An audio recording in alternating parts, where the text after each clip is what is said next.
Hi friends, good morning. Welcome to my channel. எல்லாம் என்ன பண்ணுறீங்க? இன்றைக்கி வந்து கார்த்திகை தீபம் நாளைக்கு.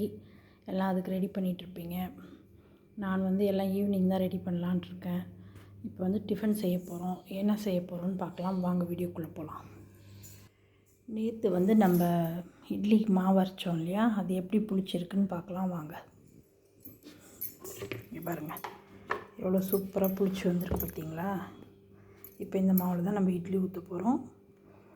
எடுத்து ஒரு தனியாக ஒரு இதில் கரைச்சிக்கலாம். எல்லாத்தையும் நம்ம இது பண்ண முடியாது, கொஞ்சமாக வேணுன்ற அளவுக்கு மட்டும் எடுத்து நைட்டே நான் உப்பு போட்டு கரைச்சி வச்சுட்டேன். இப்போ இட்லி ஊற்றும்போது கொஞ்சமாக சோடா மாவு மட்டும் போட்டு ஊற்றிக்கலாம். இருங்க, கரைச்சிடலாம். பாருங்கள், இட்லி சூப்பராக ரெடி ஆகிடுச்சு. நவதானிய இட்லி, ராகி, கம்பு, சோளம், அரிசி, உளுத்தம்பருப்பு எல்லாம் போட்டு அரைச்சி செஞ்சுருக்கோம். கடலக்கொட்டை சட்னி ரெடி பண்ணியிருக்கேன் இட்லிக்கு. சூப்பரான இட்லி, கடலக்கொட்டை சட்னி. இன்றைக்கி நம்ம வீட்டில் தான் டிஃபனு. நீங்களாம் என்ன செஞ்சீங்கன்னு சொல்லுங்கள். இந்த இட்லி பிடிச்சிருக்குதா என்னன்றதை கமெண்டில் சொல்லுங்கள். ஓகேவா?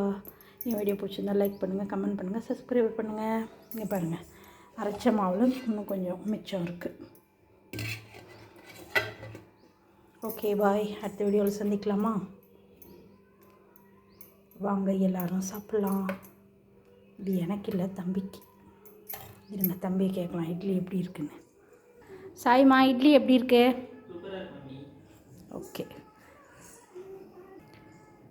இட்லி நல்லா இருக்குன்னு தம்பி சொல்லிட்டாரு. நீங்களும் ட்ரை பண்ணி பாருங்கள். ஓகேவா? பாய்.